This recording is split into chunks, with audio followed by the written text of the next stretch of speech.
Shalom, shalom, friends. Welcome and thank you so much for being here. What a wonderful opportunity to learn about Hanukkah in the Bible.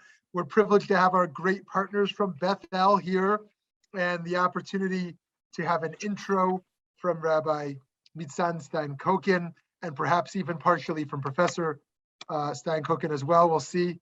And then we will have the chance to launch into an exciting presentation right here in the week of Hanukkah, and then an opportunity for some engagement and some back and forth. So please, Rabbi Stein-Koken, take it away.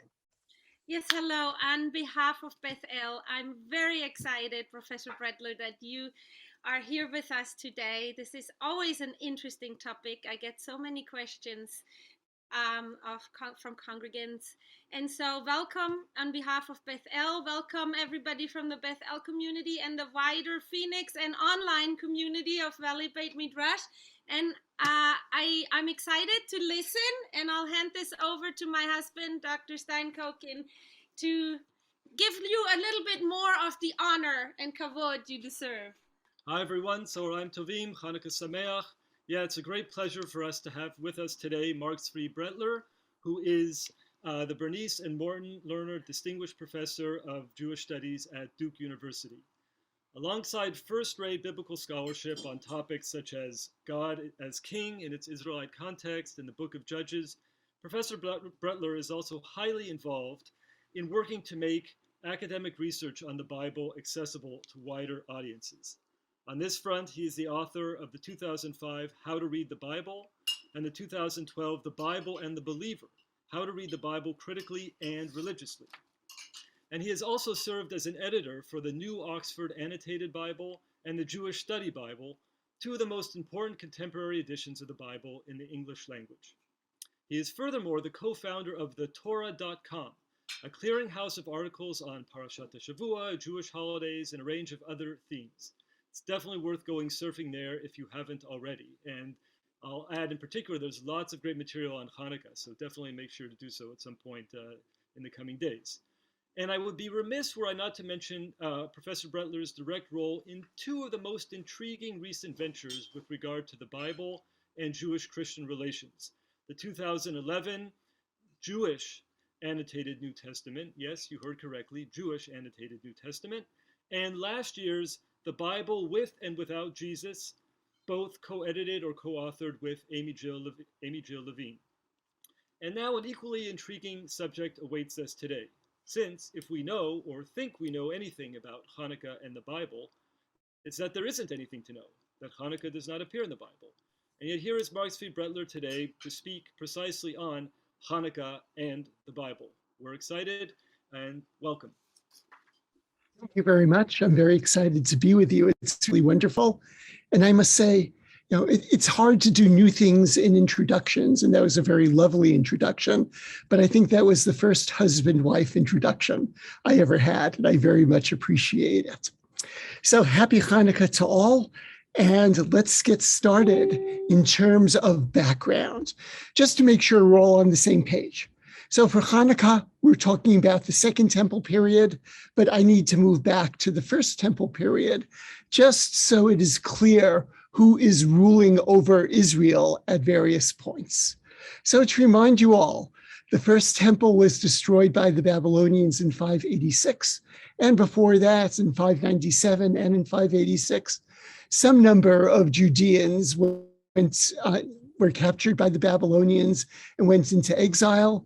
The Persians captured Babylonia in 539, and a year later, in 538, Cyrus the Great offered the Cyrus Declaration, told the Judeans living there that they can go home. Some did, many did not. And then in 332, Alexander the Great conquered the area of Israel from the Persians. As you might recall, Alexander the Great was not long-lived, and after he died, his kingdom was broken up into a variety of parts. And Israel always has the misfortune of being between great empires. In this case, one empire, which was in Syria, the Seleucid Greek Empire, and another empire in Egypt, the Ptolemies, and Israel moved back and forth between those two empires, eventually being ruled by the Seleucids, who by and large were very reasonable overlords and rulers, with one exception, the exception who is going to be crucial for today, namely the Seleucid Greek king Antiochus IV Epiphanes, who reigned in these years, you could see 175 to 164, for reasons which are unclear. And let me emphasize that again, reasons which are unclear. This particular king had serious issues with Jerusalem and the Judeans, and had a set of, and persecuted them in a variety of ways. Again, it's difficult to know exactly how to use sources from that time, but certain things seem to be pretty clear. The most significant of which for us is that the temple in Jerusalem, a temple to the God of Israel, was turned into a temple for the high god Zeus, the Greek high god, and various Jewish central practices, such as circumcision, such as observing the Sabbath, were prohibited. Again, it's very hard to know exactly how to use the sources from this period. So at some point, a number of Jews, I think we could use the term at this particular point. I'm happy to discuss that term and its use later in the questions and answers, came together under the family of Judah called Judah Maccabeus, and rebelled against the Seleucid Greeks. This rebellion began in 167 BCE, continued until 164 BCE, and ultimately this family was successful in removing the Greeks from Jerusalem and from much of the area of Judah. At that point, the temple, which had been, I'll put in quotation marks because I'm saying this from a Judean perspective, was defiled by becoming a temple to Zeus, needed to be rededicated. And the term Hannukah means dedication, or in this particular case, rededication. And with all of this as historical background, now we're able to start to look at Hanukkah in the Bible. And I'm going to say something which may surprise you, because as Jews, we think we have a very clear notion of what the Bible is and what the Bible should be. But I'd like to remind you, and in this whole talk, I'm going to take advantage of the fact that the Bible means different things to different people and contains different books for different religious groups. So here, I'm only going to talk about 3 religious groups. If I wanted to, I could extend this to Eastern Christianity as well, which would complicate the picture even further. But when we think of the Bible, so going all the way to the left, we think of the Tanakh. We think of a Bible which, from a Jewish perspective, contains 24 books divided into 3 parts: Torah, Nevi'im, Ketuvim, and that's really quite simple. But the term Bible is a highly contested term. And this is really important to realize, especially when we're living in America and discussing the Bible, maybe that should be in scare quotes, with different people, that different people understand the contents of the Bible differently.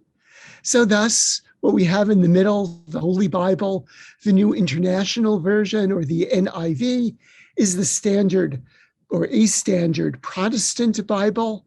Thus, it not only contains the books of the Tanakh as the Old Testament, but in a different order and organized into 4 rather than 3 sections. Again, happy to discuss these general issues another time or in the Q&A. And what might be called the Jewish Bible is only a part of the larger Christian Bible, because the Old Testament is, of course, going to be followed by the New Testament. So thus, whether or not Hanukkah is in the Bible will really depend on whether, at least initially, we're talking about the Jewish Bible or talking about the Protestant Bible. But now let's complicate things even more. Let's move to the Catholic Bible.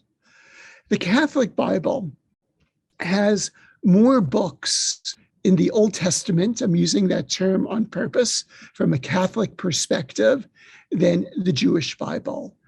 And these are a set of books which appear in the Septuagint, in the ancient Greek translation of the Bible, but do not appear in the Hebrew. These are books which have some canonical status within the Catholic Church. Thus, they're sometimes called deuterocanonical, but they do not have a significant religious status within the Protestant Church, who calls these books apocrypha.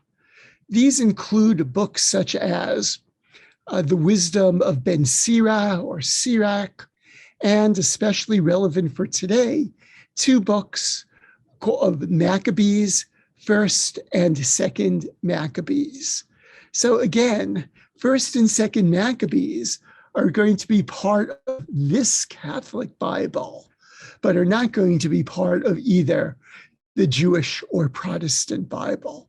Thus, whether sort of tricked you in the way in which I phrase this question, especially to a Jewish audience, because the issue of whether or not Hanukkah is mentioned or is significant in the Bible is really going to depend on whether we're speaking of the Jewish Bible, the Protestant Bible, or the Catholic Bible. And with that as an introduction, let's start with the most famous rabbinic statement about Hanukkah.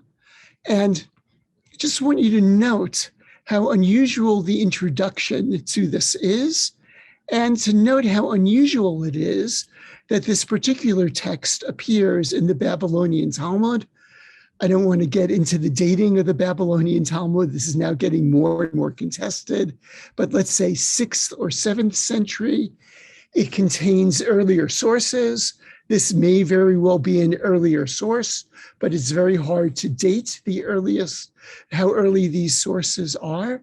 And as is well known, it begins with a question which to us living in America in 2021, where we know about Hanukkah, is a very strange question. My Hanukkah, what is literally Hanukkah, or what is the reason for Hanukkah, where an earlier tradition is indeed adduced, talking about the fact that this starts on the 25th of Kislev, which indeed is today, and then it emphasizes first, it emphasizes first what is prohibited: no lamentation for the dead and no fasting.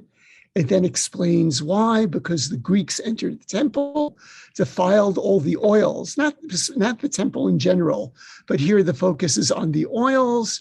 This Hasmonean dynasty prevailed over them, defeated them. Then there was only one little jug of oil with the seal of the high priest, meaning that it was ritually pure. And then there was a miracle, and the single lamp lit for 8 days. And the following year, these days were appointed a festival. And what is indication of a festival? That you recite the special collection from Psalms 113 to 118, Hallel, and who knows if Thanksgiving was or is not something else. So this is a source, let's say for convenience, that it is from the 6th century or so. And the real question that I want to look at today is which elements of this particular source are present in earlier sources. So if the Talmud is the canonical Jewish text, which here is quite a few centuries removed from the events which it purports to discuss, a more significant Jewish text, which is closer to the date, is by the great Jewish historian Josephus, who lived in the early decades of the Common Era through the end of the Common Era. He participated in the Great Revolt against Rome. He wrote a variety of books, one on the Great War, another one, a retelling of Jewish history. The beginning of it is a retelling of the biblical story, Often this contains what could be called proto-midrash, but then it continues from beyond the extent of the Bible. And here, Josephus is probably notes, he's not living at the time of the Maccabees. He's probably using this source from First Maccabees, which we'll take a look at soon, as his main source. He changes it. And again, he talks about purifying the temple, offering the appointed sacrifices, and previously lamenting what was going on in the temple. And there was a great fight. The temple was ultimately purified. Thereafter, he had carefully purged it. He brought in new vessels. So it looks like all the central vessels, the candelabra, the table for what is called the showbread, the incense altar, which were all made of gold, were restored. Again, the structure of the temple was restored. Special veils covering the Holy of Holies, took down the altar, which we assume was the altar to Zeus, built a new one, followed the biblical law in constructing that particular altar, namely that you cannot use stones which are hewn with iron tools. And finally, on the 25th day of the month of Kislev, in other words, today, they lighted the lights, phota, as in photograph or photons, that were on the menorah, offered incense upon the altar, laid the loaves upon the table, and offered whole burnt offerings upon the new altar. So note, a number of activities happened, and all of these activities are associated with what was central to the temple. The menorah was central. So that was relit. The incense altar was central. So the incense could begin again. The showbread was central. This type of vegetable offering given to God was central. And finally, the burnt animal offerings were central, and all four of these happened. And note a couple of things. It does refer to lighting the light, but this is one of four things that is happening here.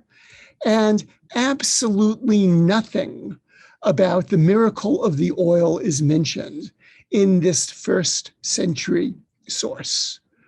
So these things happened on the very same day where 3 years earlier, the divine worship had been reduced by Antiochus IV Epiphanes, and the temple had been desolate, had been desecrated. So this is a call for great rejoicing. So Judah and everyone rejoiced at this restoration. Again, note, they're happy about the restoration of the sacrifices. This is happening for an 8-day period. Great feasting, praising God. They are totally delighted. They regained their right to worship properly. And therefore, they decided this festival should be commemorated annually for 8 days. And here we have a funny or noteworthy comment, which no one really knows what to do with. And from that time to this, so again, we're talking about 250 to 300 year period, depending on exactly when this was written. And from that time to this, we celebrate this, which we call the Festival of Lights. Again, the same word that is used above in Greek, phota, the Festival of Lights. Now, why is it called the Festival of Lights? I could have tricked you. And had I been teaching this on purpose, I certainly would have tricked you. I would have omitted the end of the sentence. I would have asked you, well, why is it called the Festival of Lights? And you would have said, because of the miracle of oil. But note what Josephus does not say and what he does say. It's called the Festival of Lights because I imagine, and this is quite noteworthy, he's not even quite positive why it is called the Festival of Lights, because I imagine beyond our hopes, this rite was brought to light. And so this name was placed on the festival. So it looks like the name, the Festival of Lights here in Josephus, has absolutely nothing to do with the miracle of the oil, which is first mentioned explicitly in the Babylonian Talmud half a millennium later, but it is a known name for the festival, and it looks like light is being used metaphorically in this particular text. Now, again, some of you might say to me, well, hold it. Isn't there something about lighting lights and the miracle of the oil in the special prayer that we add for Hanukkah, that we add both in the Amidah, in the regular prayer that we recite 3 times a day, and that we also add in the grace after meals, the Birkat Hamazon, the prayer Al Hanisim, for or concerning the miracles, which has a beginning which is shared with Hanukkah and Purim. And again, as I note up here, we're not quite sure when this prayer was composed. But please note, even that prayer does not mention the miracle of the oil, even though it is so easy to read it in that context. Because what it does say is that after the temple was reconquered by the Jews, your children came to the Holy of Holies in your house. They cleansed your palace, purified your temple, and they kindled lights, v'idlik nerot, in the courtyard of your sanctuary. And they established these 8 days of Hanukkah to give thanks and to praise your great name. So it is significant here that there is something special going on with lights, but you do not even here have the tradition of the lights that are related to the miracle concerning the oil. And actually, if I now finally move to the Bible itself, the first place that I'm going to move to is both the Protestant and the Catholic Bible to talk about Hanukkah in that broader Bible. And again, thank you very much for your introduction, for mentioning the Jewish Annotated New Testament. That is indeed what it looks like. So in the 4th of the Gospels, John, just to remind people, there are 4 Gospels in the New Testament.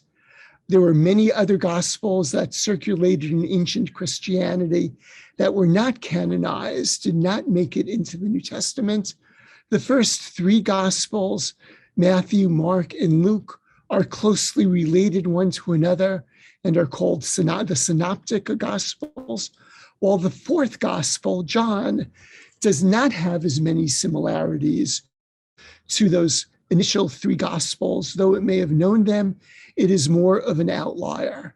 And John notes, in a very matter-of-fact way, at that time, the festival of the dedication took place in Jerusalem. It was winter, and Jesus was walking in the temple in the portico of Solomon.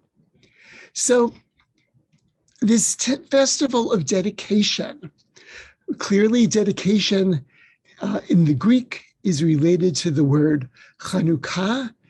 If it were in a broad context, we might think that the festival of dedication is Sukkot, the fall harvest festival, where according to the book of 1 Kings, the first temple was dedicated. But note, this is an unambiguous text.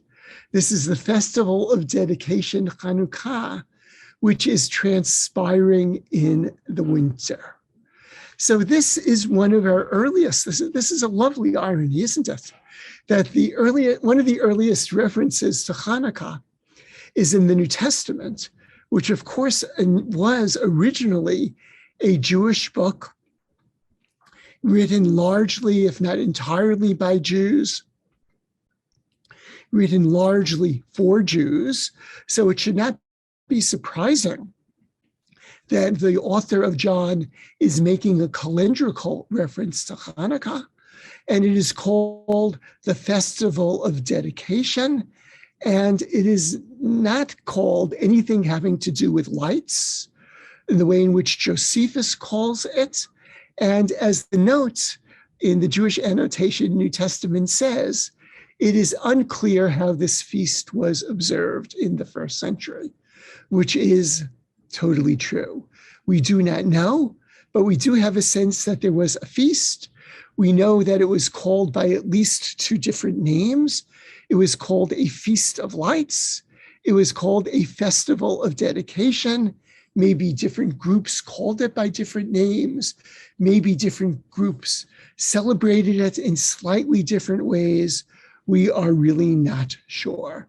But significantly, if you're talking to somebody who is Christian, it is 100% clear that Hanukkah is mentioned in the Bible. And this is even more so if you talk to somebody who is Catholic.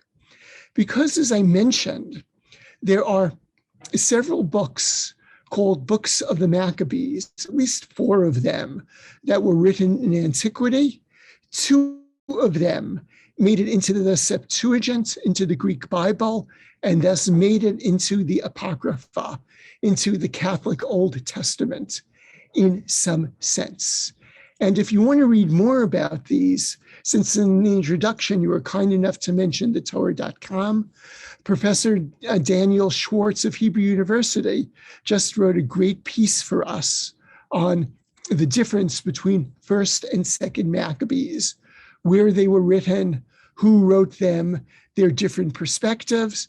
But an important thing to realize about First and Second Maccabees is, unlike books which are called, at least from the Christian perspective, which the Jews then borrowed, First and Second Samuel or First and Second Kings, where let's say Second Kings is a continuation of First Kings. First Maccabees and Second Maccabees are different texts, probably, certainly written by different people, probably written originally in different sorts of, in different languages. And thus, these really are different sources with different perspectives on the events surrounding 167 to 164 BCE. These did not make it into the Jewish or the Hebrew Bible, even though they were originally certainly Jewish books. I'll come in a minute to why they may have been excluded, but certainly a book that was originally written in Greek was not going to be included in the Bible. And as my collaborator, Amy-Jill Levine, says about these books, the Catholics got the books of the Maccabees and we got the holiday. And she and I agree that we got the better deal concerning this. So here we go to First Maccabees.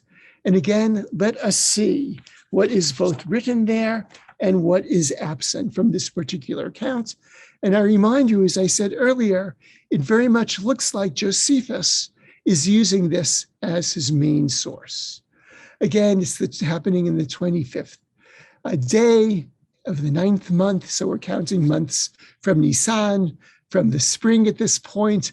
Rosh Hashanah in the fall is not yet Rosh Hashanah because it would be the 3rd month from the perspective of Rosh Hashanah. Gives you the month, gives you the year. They began the sacrifice, and that is really what is emphasized. They are rededicating the temple with great joy, celebrating the dedication for 8 days, burnt offerings. Everyone assembled, and they made sure that this is going to be an ongoing celebration. A rather laconic description. The description in Second Maccabees is a little more detailed in some ways and offers one significant hint for concerning the origin of Hanukkah, and especially the very odd fact that Hanukkah is an 8-day festival rather than a seven-day festival, as, for example, Passover is. So, again, this goes back to what Josephus says as well. On the very same day that the sanctuary was profaned, it was purified.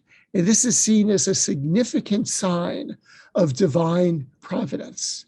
They celebrated a festival for 8 days, and they rejoiced, carrying ivy-wreathed wands, beautiful branches, and also fronds of palm. So, of course, the fronds of palm should remind us all of Sukkot, where you carry the lulav, the fronds of palms, along with all sorts of other agricultural products. And this term, beautiful branches, is significant because you might think that the Torah in Leviticus chapter 23 specifies that you need to take an etrog, but the term used there is pre-eitz hadar, is the fruit of a beautiful tree.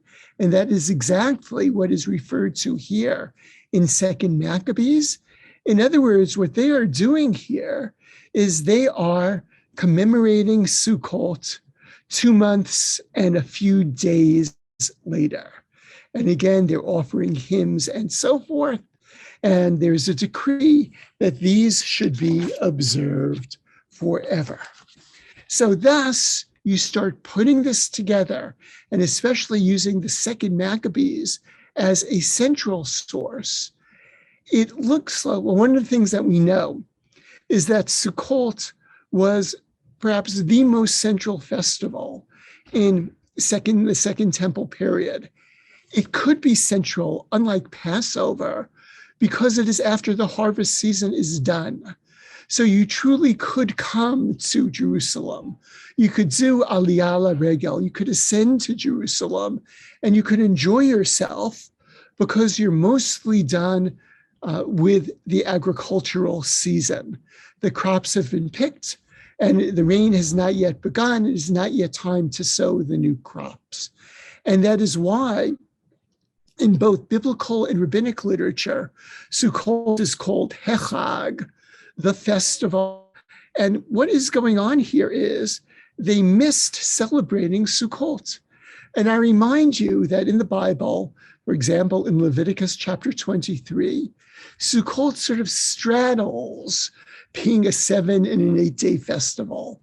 The text there is incredibly complex. It says you should celebrate a festival for 7 days, but then tells you what you should do on the 8th day, which in rabbinic literature becomes Shmini Atzeret, which in some ways is part of Sukkot, in some ways is not part of Sukkot.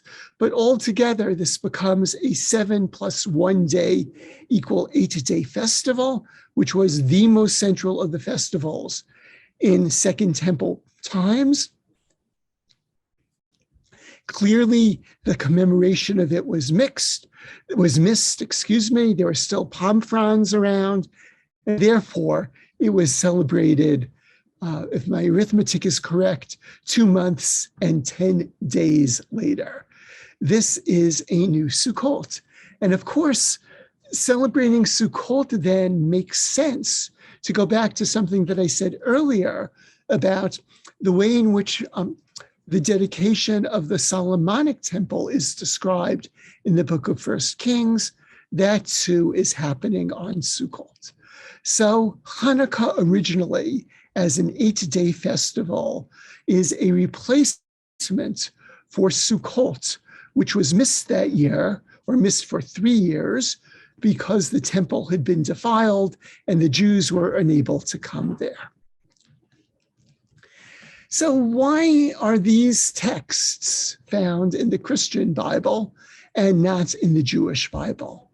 I can't give you a definitive answer. Well, certainly texts about Jesus are not going to be found in the Jewish Bible. They will be in the New Testament, whether it's in the Protestant or in the Catholic version. But what about the Apocrypha? And here, and I admit that my reasoning and the reasoning of other scholars is circular, and I'm going to come to this more specifically in a few minutes. The latest events in the Bible, in the Hebrew Bible, that are recorded are from some time between 167, namely the defilement of the temple by Antiochus IV Epiphanes, and 164, the cleansing of the temple. Therefore, books such as 1st and 2nd Maccabees, which were written after 164, did not make the cutoff. But nevertheless, and this is 3 things that I would like to end with for the next 10 minutes or so, even though there is no long description of Hanukkah in the Bible, number 1, the run-up to Hanukkah is described in the Bible in the book of Daniel. Number 2, there is probably at least one tiny snippet in the Bible where somebody an editor snuck Hanukkah into the text. And number 3, there are some other works that are found in the Bible which influence the way in which Hanukkah developed and was celebrated. So let's start with the lead up to Hanukkah. The book of Daniel, right, worthy of several hours of discussion. The book is in 2 parts. The first half is a bunch of miracle stories about Daniel and his friends. The second half is a bunch of visions, which are visions of an ideal sort of future, which are mediated by an angelic figure. The technical term used for these visions, which are also seen in the New Testament book Revelation and in some books found among the Dead Sea Scrolls, such as sections of the book of Enoch. The technical term for this type of literature is apocalypse or apocalyptic literature. In chapter 11, you have a history, sort of an allegorical history that is described that starts with Alexander the Great, who is a great warrior king. And after he dies, his kingdom is broken up. That is what I started with the second slide. His kingdom is broken up to his various generals, including the Ptolemies and the Seleucids. And there would be none other like him. The text then continues. I'm skipping all the intermediate kings.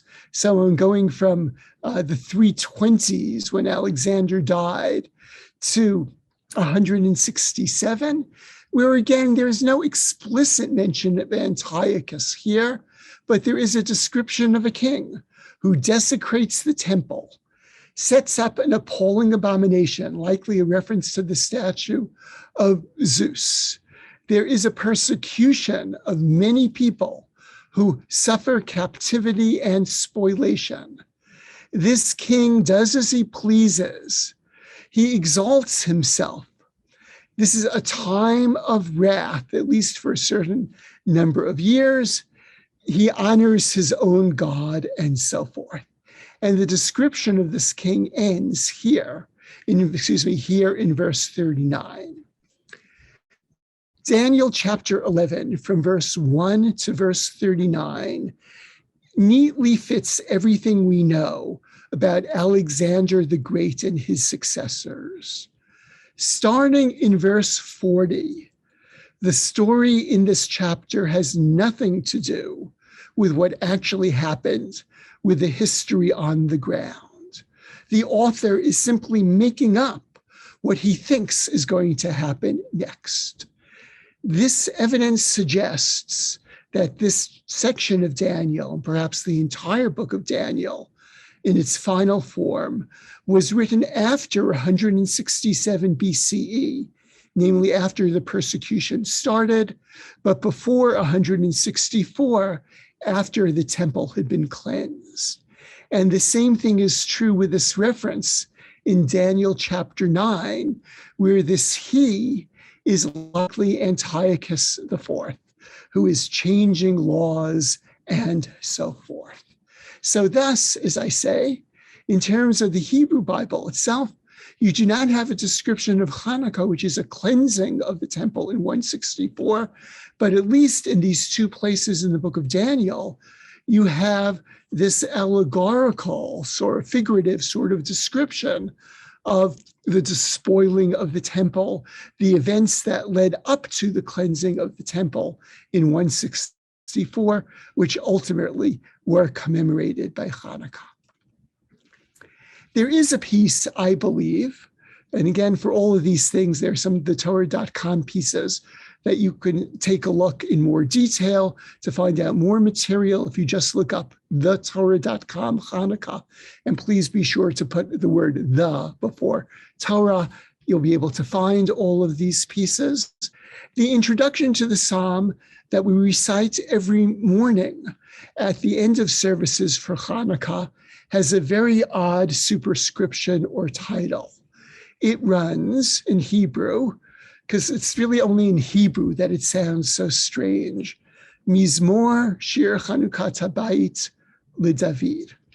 Now, the JPS, the Jewish Publication Society translation, like most other translations, cleans it up. A psalm of David, a song for the dedication of the house. But if you're able to follow my arrows, you'll see how strange that translation is. It takes the first word and the last word, a psalm and of David, and reads them together, ignoring the three words in the middle and reading them as a separate sentence. Stated differently, a literal translation of this verse in Hebrew would be Psalm, a song of the dedication of the Temple of David, which is rather nonsensical, and that is my point. Where I and others would like to suggest that this psalm originally began Mizmor LeDavid, and here is an indication that this is likely to be correct, because very often in superscriptions of psalms, you have the word Mizmor, a psalm, and the word David, David, in these superscriptions. But outside of this verse, they are always adjacent, either as Mizmor LeDavid, or sometimes the order is reversed, LeDavid Mizmor. They are never interrupted by a number of words in the middle. This suggests to me, as a critical biblical scholar, that these middle words, Shir Hanukkah Habayit, a song of the dedication of the temple, or maybe the song of the dedication of the temple, are a secondary addition that were added by somebody in the Second Temple period, when I think already Psalm 30 was used at some point in relation to the rededication of the temple, or commemorating the rededication of the temple in the year 164. Where Psalm 30, and I don't have time to go through the whole psalm now, would have been used for that purpose for a variety of reasons. First of all, the psalm, as I note here, deals with a total reversal of fortune and defeat of enemies, which is exactly what the Maccabean victory was. But again, I'll point out the psalm is originally a psalm of the individual, not of the community. So it would not have made sense for the psalm to have originally been written to commemorate that victory. And there are other good reasons to believe that Psalm 30, other than three words in its first verse, good reasons to believe that the psalm is from the First Temple and not the Second Temple period. But there's an additional reason why Psalm 30 would have been connected to Hanukkah. In the books of the Maccabees, there is a group which are called in Greek, Asadai, which is a transliteration from the Hebrew Hasidim. And Psalm 30, verse 5 says, Zamiru Ladonai Chasidav. O you Hasidim of the Lord, sing to him. And thus we can imagine how after the Maccabean revolt was successful, a number of people would have looked to the book of Psalms and would have said, oh my gosh, Psalm 30 is prophetic. It was talking about us. It was talking about the defeat of the Hasidim over the Greek Seleucids. it was talking about this remarkable reversal of fortune. And more than that, they not only read the psalm in relation to Hanukkah, but I and others think that they added these three words, Shir Chanukat Habayit, or the song of the dedication of the temple, in this psalm, because they connected it to Hanukkah. So it might be a very, very short reference, but indeed there is a reference to Hanukkah in this three-word secondary phrase. Finally, the third phenomenon I noted is certain texts which influenced Hanukkah as it came together. So as I said a few moments ago, the dedication of the first temple was at the feast, which means Sukkot, and was commemorated as an 8-day festival, and Sukkot was missed. And more than that, the cornerstone for the second temple was laid likely in the year 520 BCE, either on the 24th or the 25th of Kislev. And thus, that is when the second temple, Hanukkah in some sense was, because that is when the second temple began, that is when people began to rebuild the second temple. And that is also what is commemorated in relation to Hanukkah. And to confuse things, or maybe not, and you'll see this on the Haftorah this Shabbos for Hanukkah, that there are two main books from the Second Temple period dealing with the rededication of the temple. There is the book of Haggai, which gives this date either on or right before Hanukkah for the rededication. And Haggai's contemporary is Zechariah, who has a vision of a menorah. Might that have had some role in understanding light and lights in relation to Hanukkah, of the pulling out of lights as a more significant element? And here I'm going back to Josephus, more significant than the altar for burnt offerings, more significant than the incense altar, and more significant than the showbread. Maybe the fact that these texts were connected brought menorahs and light into the picture in a significant way. So to bring this together, so Hanukkah, I want to say, is not, but is barely in the Jewish Bible, is certainly in the Christian Bible. In the Jewish Bible, you have pre-Hanukkah references in Daniel, what led up to Hanukkah, the possible Hanukkah snippet in the superscription of Psalm 30, and precursors to Hanukkah in Sukkot and commemoration of the dedication of the first and the second temple. But nowhere do we have in the Bible what we associate with Hanukkah, the oil miracle, or certainly dreidels or gifts.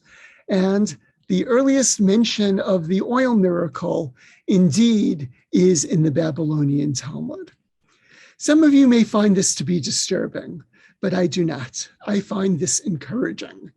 Even though I'm a biblical scholar, I certainly believe that not everything Jewish needs to be biblical.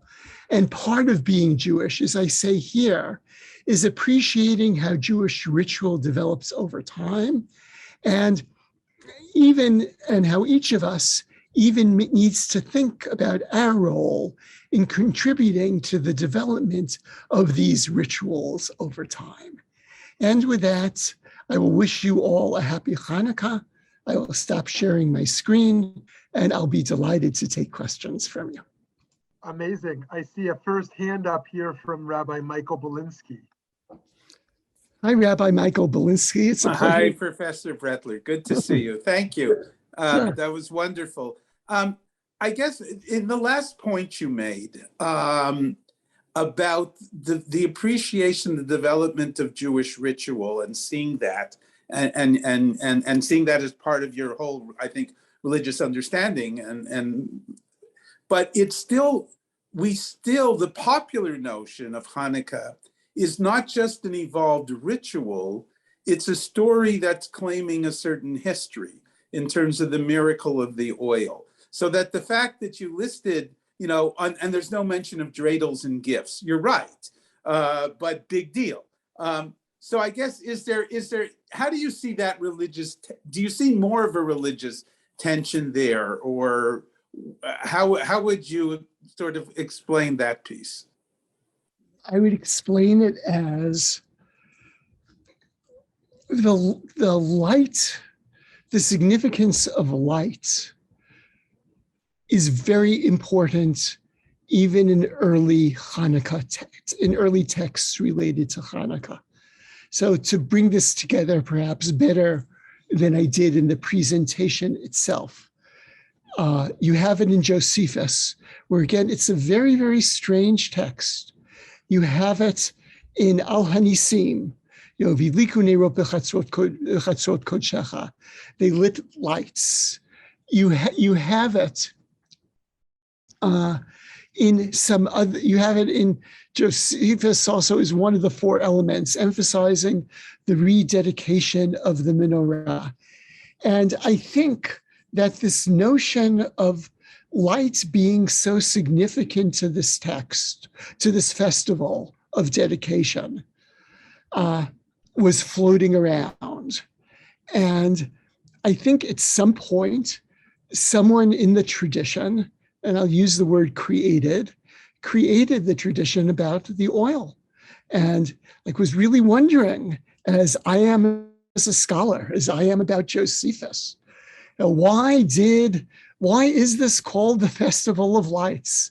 Why are all these sources emphasizing light more than other elements, such as the rededication of the temple? And I know some of you are vegetarians, so you'll excuse me, the restoration of animal sacrifices and so forth, which clearly was so important in that particular era. And people were wondering, why is it called the Festival of Lights? And I cannot point to the person who first created this idea. And all I can say is it was created by the time of whenever that tradition quoted in the Babylonian Talmud was done, as an effort to understand the name of the festival.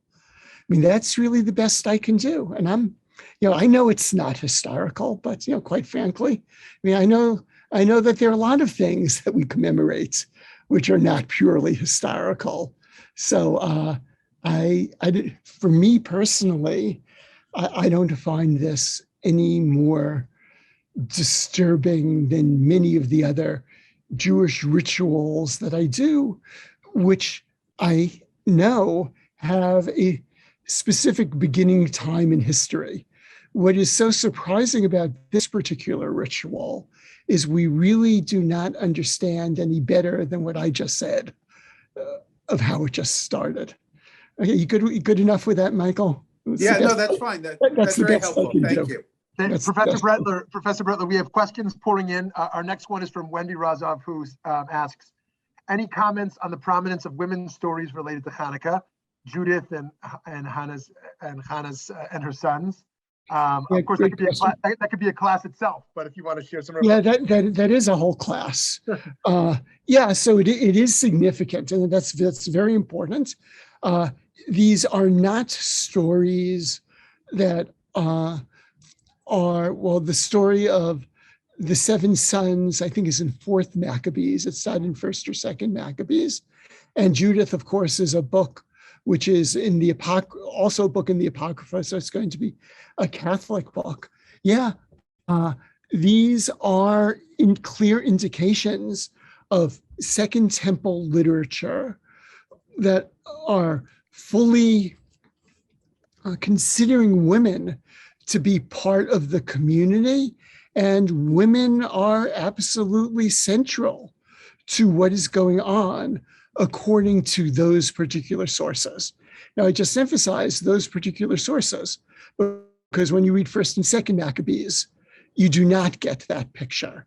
So there are some texts from that period, and that's good. I'd rather have some than none that are very much emphasizing the significance of women within the traditions concerning the festival of Hanukkah. So great question. Thank you. Next time I give this, I'll have to throw that in as a footnote to preempt it. Amazing, amazing. So there's a few questions in the chat, but before we get to those, I see Myra has her hand up. Oh, and also Abby. Yes, Myra, then Abby. Thank you. So I actually have two questions. One of them already went into the chat. But the second question is that relating to why light became prominent. And our rabbi here, Rabbi Scott Glass, has always talked about the rabbinic tradition being to de-emphasize the military victory. And I wonder if you have a comment on the need to de-emphasize it, and also to what extent is it historically validated? And then I'll just tell you my second question. When you posted the slide of First Maccabees, there was a reference to the year 148, and I didn't understand what that reference was. Okay, good. All right, I'll start with the second question first, because that's an easy question. In antiquity, they were not counting from creation, and there were different systems of counting. You could see a good discussion of this. Essays at the back of both the Jewish Study Bible and the Jewish Annotated New Testament in the calendar section talk about these different systems.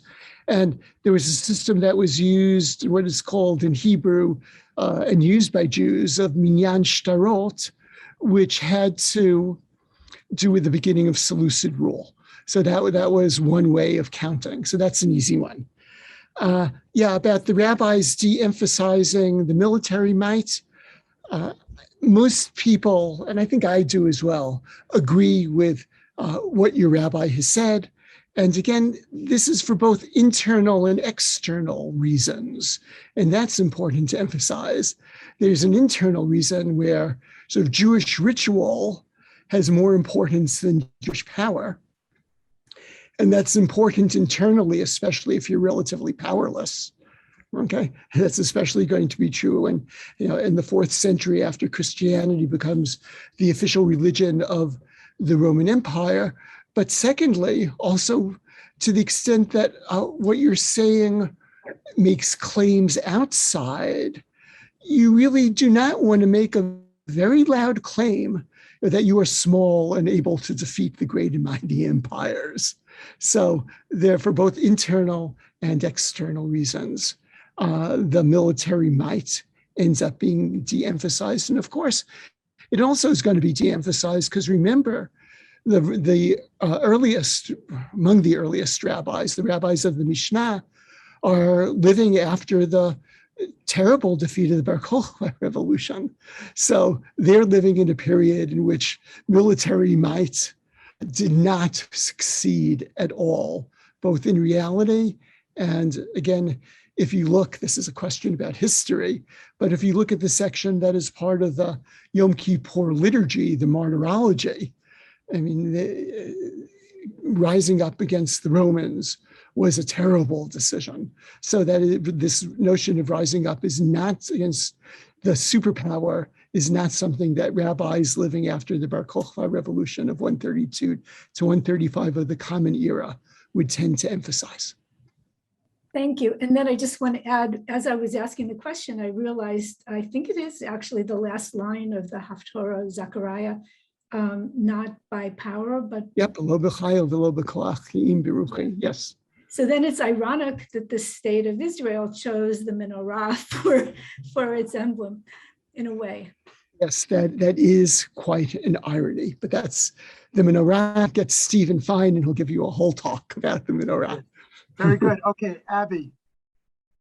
Okay, thank you. I wondered if you could say a little bit more about the dating of the text in the Babylonian Talmud. I think there's a connection to Megillat Ta'anit, which I just pulled up on Sefaria, but I know there's like the gloss on Megillat Ta'anit, which I don't fully have straight in my head. So whatever you can say about how much earlier than the editing of the Gemara that story might be would be helpful.